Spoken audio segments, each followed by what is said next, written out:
I'm just old enough to remember a time when people were trying to turn down the levels of hate, not turn them up. The good old days. Hi, everybody. I'm Bill Whittle here with Steve Green and Scott Ott, and this is your right angle about some interesting and somewhat disturbing trends, and I think they need to be responded to because silence is what allows these things to continue. Scott, I'd like to start with you. There is a professor of theology, and she has a prayer, which apparently she's caught in a little grief for, which is, of course, racism.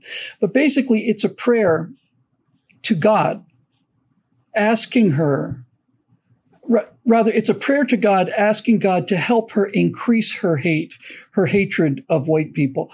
I'll just read a little bit of it here. So here's Chanequa Walker-Barnes' contribution. It's a prayer called The Prayer of a Weary Black Woman. Dear God, please help me to hate white people, or at least to want to hate them.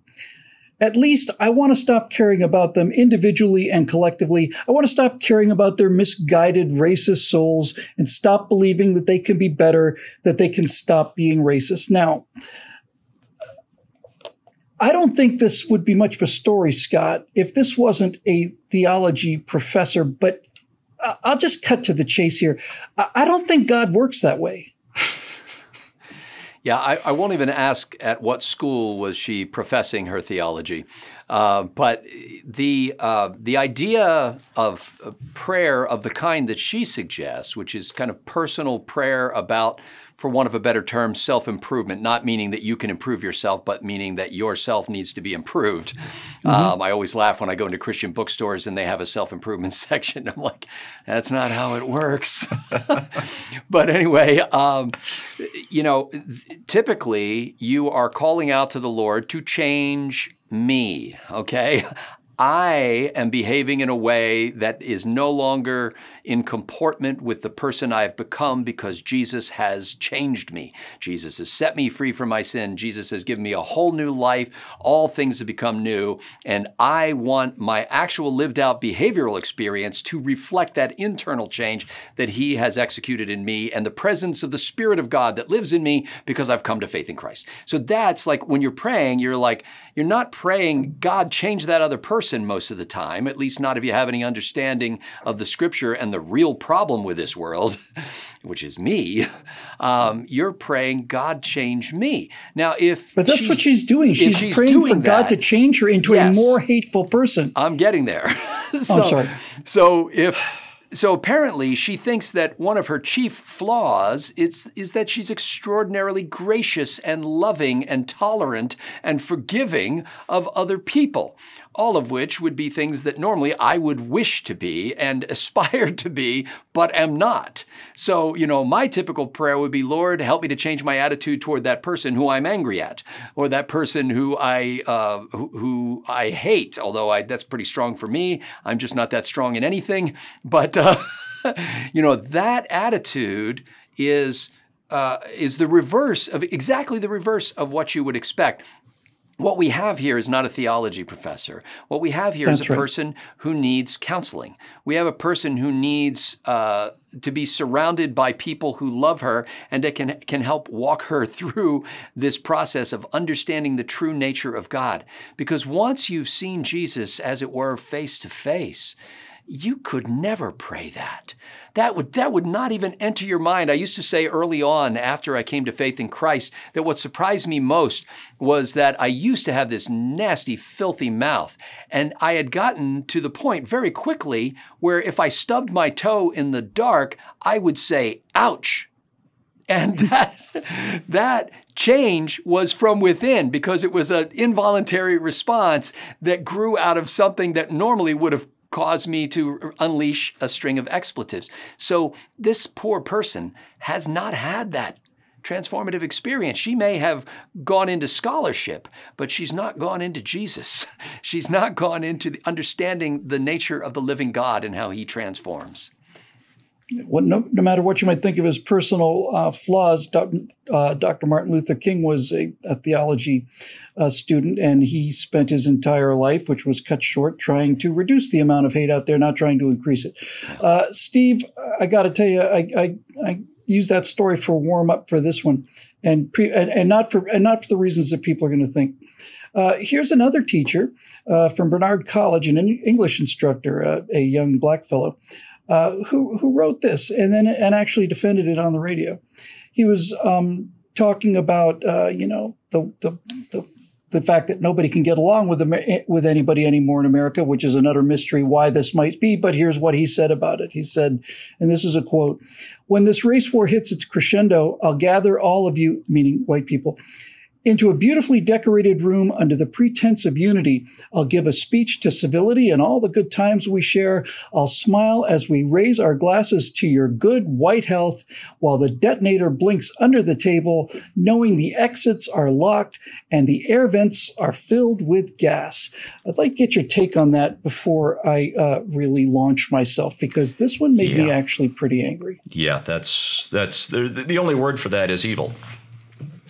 That's it. To plan the murder of a group of people based solely on their race with the intent of doing that just because is pure evil. Bill, I know we talked about the Holocaust during the backstage segment, so I don't want to step on that part because I think that's going to be your big finish. But I want to mention this part because it's related but a little tangential. When Third Army was liberating southern Germany from the Nazis, Patton, I believe it was under Ike's direction, when word of these camps, not the death camps out east, but these labor camps in western and southern Germany, Ike wanted all of his generals to see this. I think he wanted all the troops to see this. And in Ike's words, he couldn't always explain what you were fighting for, but at least the soldiers could see what they were fighting against. And these labor camps, again, we're not talking about the places with the gas chambers and the ovens like Auschwitz and Treblinka. We're just talking about the forced labor camps. The people there were so emaciated that it was practically impossible to tell the living from the dead. If somebody's still barely living twitched a little, you would say, that one is still alive.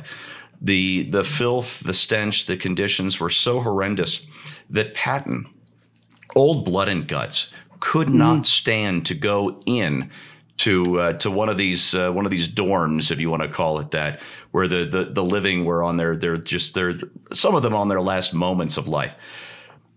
That's the conditions that the Nazis allowed people to live in. Again, we're not talking about the death camps. This is how they treated the living. And we don't teach these horrors anymore. The last people who saw these things with their own eyes, they're all but dead. We have to teach this stuff, Bill.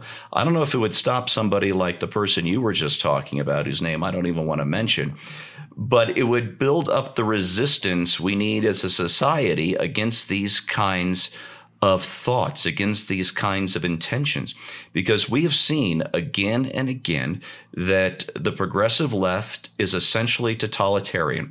They are totalitarian culturally, they're totalitarian politically, and given a chance, I don't doubt for 1 minute that we would have the kind of conditions in this country that the men of Third Army saw in Germany in 1945. Well, I'm going to just spend a few moments giving this guy a little bit of history lesson because this is something I happen to know something about. There were 6 extermination camps that were set up by the Nazis during World War II. They were Birkenau, which was basically just off of Auschwitz, Mangenik, Kelmo, which was where they first started using chemicals from a van and putting people in a van and using the exhaust. But the 3 main killing centers outside of Auschwitz were the 3 camps that they put together for Operation Reinhard after Reinhard Heydrich had been killed. And they were Belzec, Sobibor, and Treblinka. And the one that I know the most about is Treblinka. So let me tell you a little bit about what life was like in Treblinka. A train carrying 60 cars with 200-300 people in a car, somewhere around 200, something like that, would pull into the Treblinka train section. There's a little spur off the side of the road. And on a very busy day, there would be 6 trains, normally 2 or 3.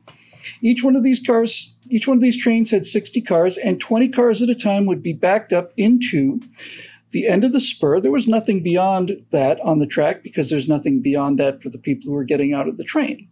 They would get out of the train onto a warehouse that was filled with human hair and human clothes that was designed to look like a train station with here's a train manager thing and here's a restroom, all of them fake doors. There was a fake clock painted on the wall. It's perpetually 6 o'clock at Treblinka.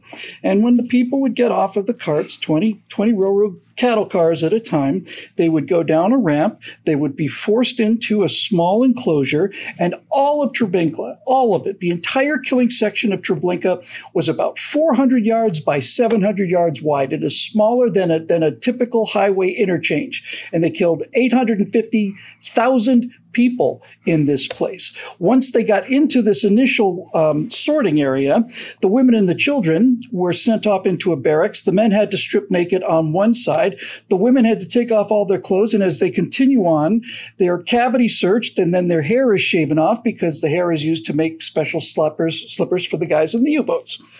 The women were then sent down a long tube. It was about 2 meters wide. It was covered with barbed wire, but it was completely fenced in with like fir tree branches, so it looked like a hedge. And they'd be kicked, spiked, tortured, bayoneted all the way down, and they come around the corner. There's a gigantic building with a Star of David.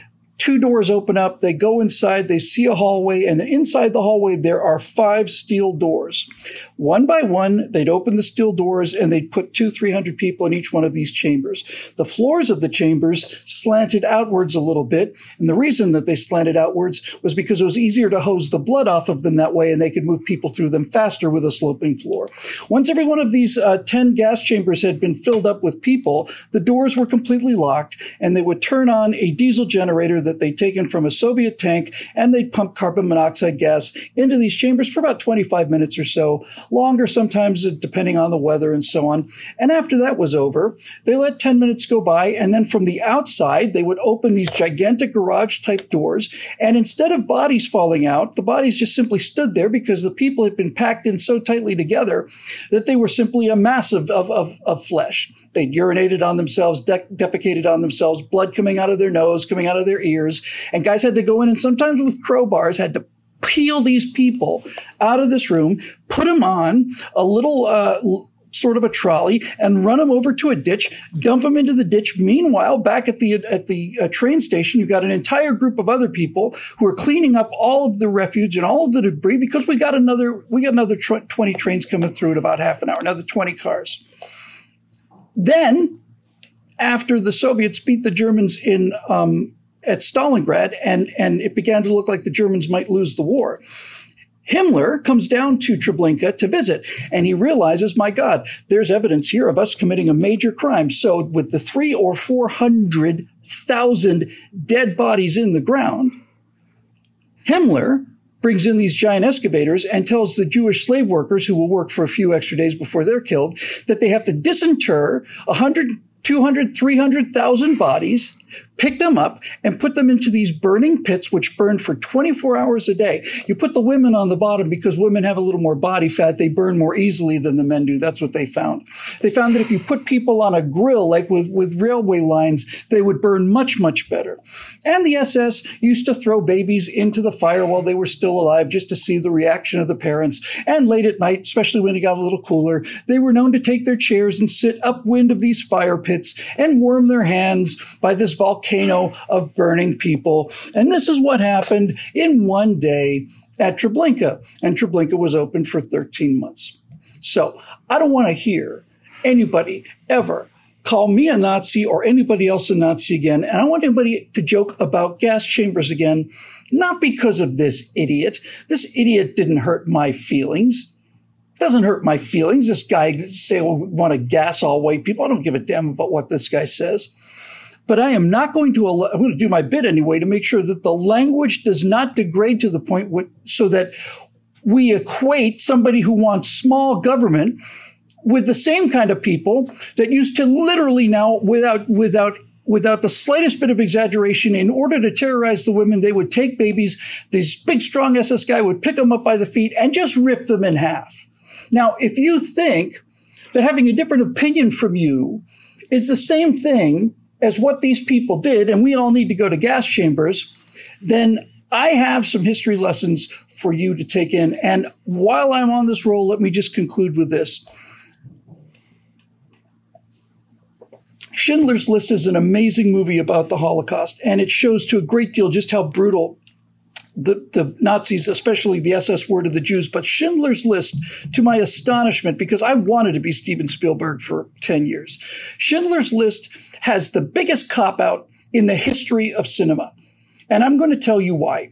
In that movie, all these women that we've gotten to know during the course of this film are accidentally shunted off to Auschwitz. They're not supposed to be there. They're supposed to go to Schindler's factory, but they go to Auschwitz. And so at Auschwitz, they have their heads shaved and they're packed into the gas chambers and the steel doors close. And all of a sudden, instead of the gas, out of the shower heads comes water because it was all a mistake. They weren't supposed to be there. I guess the governor called at the last minute and decided to commute the sentence. And the reason that's the biggest cop-out in cinema history is because that never, ever, ever happened. The cavalry never came over the hill. The phone never rang. Nobody ever decided to have some mercy. There wasn't a moment when, hey, you know what? The machines aren't working. If the gas machines aren't working, then we just leave them in there overnight.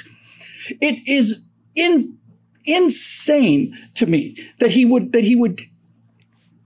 would not only not show what actually happened, that was the entire reason for Schindler's List, but that he would give us this sugar-coated, oh, look, water is coming out of the shower curtains. Out of the shower heads. Those things weren't designed for water. They were designed to disperse gas. They were looking like shower heads because they didn't want people to panic, so they could tightly pack more of them in there. This kind of thing has got to stop, and it's got to stop. And the only way to stop is for people to tell stories in such a way so that they understand what actually happened inside of the gas chambers at Auschwitz. You can see on reinforced concrete walls, poured concrete walls, you can see fingernails in the sides of these concrete walls from people that are trying to climb above this gas. So when I hear somebody like this talk about gassing white people, it's not a question of gassing white people. I'd have this exact same reaction if it was somebody white talking about gassing black people. This kind of thing has got to stop. And the way it stops is for people like this to be shamed into the realization that by making a statement like that, they have essentially lessened the suffering of people who went through these actual things and turned it into kind of a rhetorical device. It's not a rhetorical device for the hundreds of thousands of people who died. It's not a rhetorical device for the 10,000s of women who had their children smashed against the walls and just splattered there by SS guys as they poked them into a gas chamber. And I'm not going to let that get by without some kind of response. You miserable, low-life, idiotic, stupid man. And all the rest of you too. Yeah, I hope that'll cheer you up for the weekend. But nevertheless, these things have to be said, and they have to be said in this fashion. You got to get angry about these things because these are the things, among all the other things that have ever happened on this earth, there's anything that deserves to be getting angry about, it's putting people into gas chambers and doing it as you're running a factory. 7,000 people today, 10,000, 12,000. Oh, slow day. Really? Only one train today only killed 2,000 people today and threw their bodies into burning pit of fire and then sat up, put our feet up and drank some schnapps and sang some old songs. I'm Bill Whittle, and this is Steve Green and Scott Ott. We'll see you next week right here on Right Angle.